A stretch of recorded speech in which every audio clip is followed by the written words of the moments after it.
અમદાવાદમાં લુખ્ખાઓના ઘર પર ફરી બુલડોઝર વાળી થઈ ગેરકાયદે બાંધકામ પર ચાલ્યો હથોડો।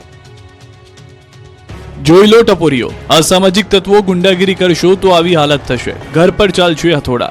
અમદાવાદ પોલીસ અને અમદાવાદ મ્યુનિસિપલ કોર્પોરેશન સાથે મળીને રખિયાલ વિસ્તારમાં ગરીબનગરમાં ગેરકાયદે મિલકતોને તોડી પાડવાની કામગીરી હાથ ધરી। બાપુનગર અને રખિયાલ વિસ્તારમાં કુખ્યાત ગુનેગાર સિતારા બાનુના રખિયાલ વિસ્તારમાં આવેલા 2 માળથી મોટા 2 ગેરકાયદેસર મકાન પર આજે હથોડો ચલાવવામાં આવ્યો।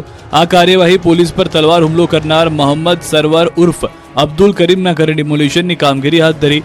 આરોપીનું ગેરકાયદે બાંધકામ ઉપર બુલડોઝર ફરી વળ્યું। બાપુનગર પોલીસના ચુસ્ત બંદોબસ્ત સાથે ડિમોલિશન કામગીરી હાથ ધરાઈ। ગેરકાયદે બાંધકામોને તોડી પાડવા અને ગુનાહિત પ્રવૃત્તિઓ સામે મજબૂત સંદેશ આપવાના પ્રયાસ રૂપે ડિમોલિશન ઝુંબેશ હાથ ધરવામાં આવી હતી। આરોપી મોહમ્મદ સરવર ડિસેમ્બર મહિનામાં એક હિંસક ઘટનામાં સામેલ હતો, જેમાં રખિયાલના નૂર મહેલ હોટલ નજીક ટોળાએ પોલીસ અને સ્થાનિકો પર હુમલો કર્યો। મહત્વનું છે કે આરોપી મોહમ્મદ સરવર વિરુદ્ધ 15થી વધુ ગુના નોંધાયા છે।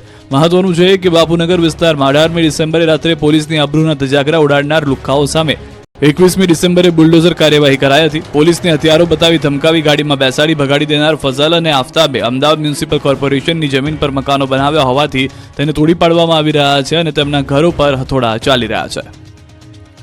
ભાવનગર યાર્ડમાં મજૂરો હડતાલ પર ઉતરતા ખેડૂતો પરેશાન। મજૂરોએ ઉગ્ર વિરોધ પ્રદર્શન કરી હરાજીનું કામ બંધ કરાવ્યું। હલ્લા બોલ બોલાચાલી અને હડતાલના દ્રશ્યો છે ભાવનગરના।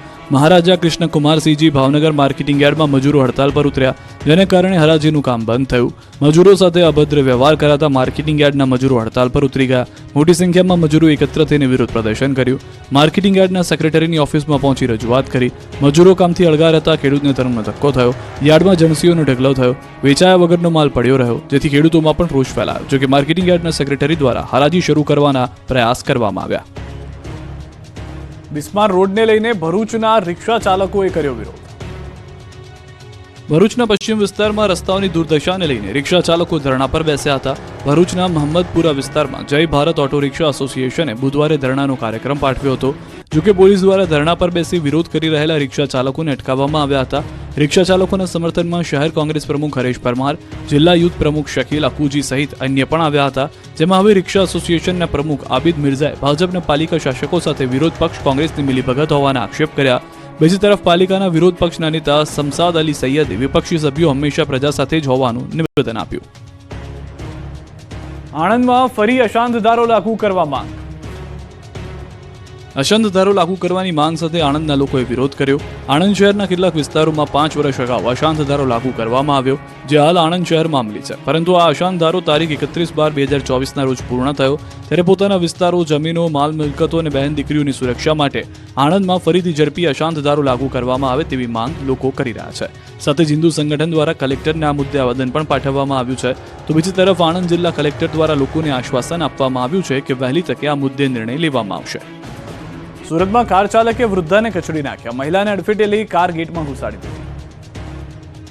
ખતરનાક, હચમચાવી નાખનારા અને નબળા હૃદયવાળાના પાટિયા બેસી જાય તેવા દ્રશ્યો છે સુરતના। સુરતના વેસુ વિસ્તારમાં એક મંદિરની બહાર મહિલાને કાર ચાલકે કચડી મોતને ઘાટ ઉતારી। કાર ચાલક દ્વારા વૃદ્ધાને અડફેટે લઈ કાર મંદિરના ગેટમાં ઘુસાડી દીધી। આ ગંભીર અકસ્માત બાદ વૃદ્ધ મહિલાને સારવાર અર્થે હોસ્પિટલ લઈ જવાને બદલે કાર ચાલક સહિત 2 ભાગી ગયા। હાલ તો સમગ્ર ઘટના સીસીટીવીમાં કેદ થઈ। 85 વર્ષીય ગંગા મરાઠી નામના વૃદ્ધ મહિલા વેસુ વિસ્તારમાં આવેલા કાશી વિશ્વનાથ મંદિરની બહાર ભિક્ષા માંગીને પોતાનું ગુજરાન ચલાવતી હતી। રાબતા મુજબ તેઓ પોતાની જગ્યા પર ભિક્ષા માંગવા માટે બેઠા હતા, જે દરમિયાન એક કારનો ચાલક ફૂલ સ્પીડમાં ધસી આવે છે, સાથે સ્ટીયરિંગ પરથી કાબુ ગુમાવી ફૂલ સ્પીડમાં મોપેડને અડફેટે લે છે। બાદમાં મંદિરના ગેટની બહાર ભિક્ષા માંગી રહેલા ગંગાબેનને અડફેટે લે છે। કાર બેકાબુ બનતા નાસભાગ મચે છે। ગંભીર અકસ્માતના પગલે આસપાસના લોકો દોડી આવ્યા હતા। જોકે તે પહેલા જ કાર ચાલક અને કારમાં સવાર 2 જેટલા યુવાનો કાર મૂકીને ભાગી ગયા। આ અકસ્માતમાં ગંગાબેન ગંભીર રીતે ઇજાગ્રસ્ત થયા હોવા છતાં પણ કાર ચાલકોએ માનવતા ન દાખવીને ફરાર થઈ ગયા હતા। કાર ડ્રાઈવર શીખવી રહ્યો હતો તે દરમિયાન આ ઘટના ઘટી હોવાનું જાણવા મળી રહ્યું છે। રાજ્યમાં 2 દિવસમાં અકસ્માતમાં 10ના મોત, રોડ લોહીલુહાણ। રાજ્યમાં 2 દિવસમાં અકસ્માતના 10ના મોત થયા છે। ગુરુવારે એક જ દિવસમાં અકસ્માતમાં 5 લોકોના મોત થયા, જ્યારે બુધવારે અકસ્માતમાં 5 લોકોના જીવ ગયા। તો 2 દિવસમાં ટ્રકની અડફેટે 4 લોકોના મોત થયા છે। અમદાવાદનો એસપી રિંગ રોડ ગુરુવારે કાળમુખો બન્યો હોય તેમ માત્ર 4 કલાકની અંદર જ 2 ભયાનક અકસ્માત થયા। પહેલો અકસ્માત એસપી રિંગ રોડ પરના પાંજરાપોળ 4 રસ્તા પાસે થયો। વહેલી સવારે વસ્ત્રાલ રિંગ રોડ પર આવેલા પાંજરાપોળ નજીક બેફામ ગતિ આવી રહેલી ટ્રકે બાઇકની ટક્કર મારી હતી। દંપતી પર ટ્રકનું ટાયર ફરી વળતા શરીરના ચીથરા ઉડી ગયા હતા અને ઘટના સ્થળે જ તેઓનું કમકમાટી ભર્યું મોત નીપજ્યું હતું.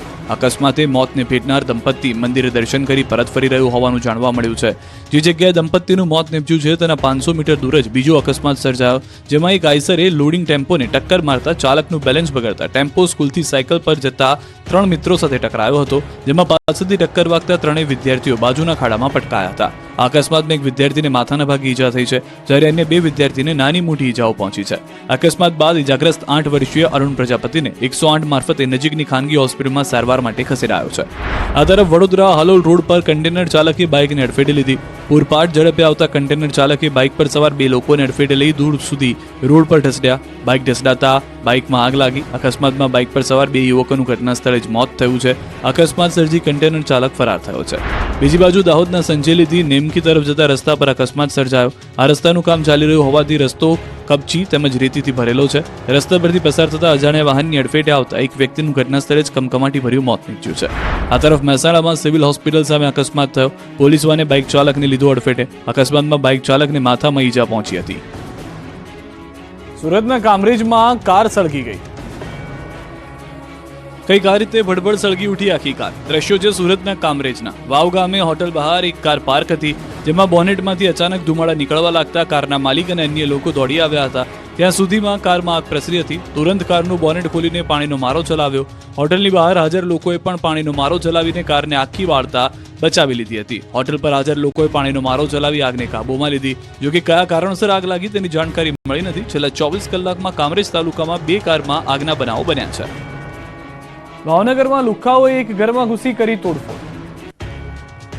તોડફોડ, મારામારી અને નુકસાનીના દ્રશ્યો છે ભાવનગરના. લુખ્ખાઓ અડધી રાત્રે કરચલિયાપરામાં મામા કોઠા વિસ્તારમાં ત્રાટક્યા હતા. હથિયારો સાથે આવી રોડ પર પાર્ક કરેલા વાહનોમાં તોડફોડ કરી હતી. વાહનોને ભારે નુકસાન પહોંચાડ્યું હતું. રોડ પર આતંક મચાવતા રોડ પર નાસભાગ મચી ગઈ હતી. આ વિસ્તારના રહીશો ડરી ગયા હતા, છતાં આ લોકો અટક્યા ન હતા. એક ઘરમાં પ્રવેશ્યા હતા. હથિયારો સાથે ઘરમાં ઘૂસી બારીઓ અને વાહનોમાં તોડફોડ કરી હતી. મામાકોટા વિસ્તારમાં ગુંડાઓએ દાદાગીરી કરતા લોકોમાં દહેશત ફેલાઈ હતી.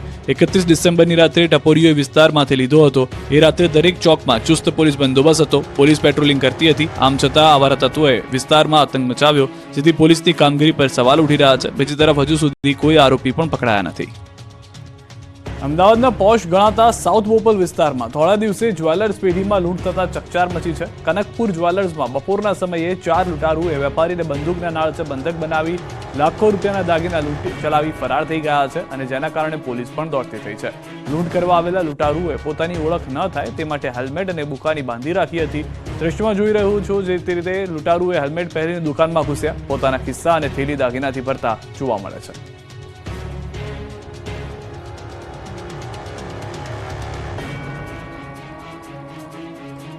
દ્વારકામાં આંખલાઓએ મચાવ્યો આતંક. દાદાની છાતી પર મગ મૂકી ભાગ્યા.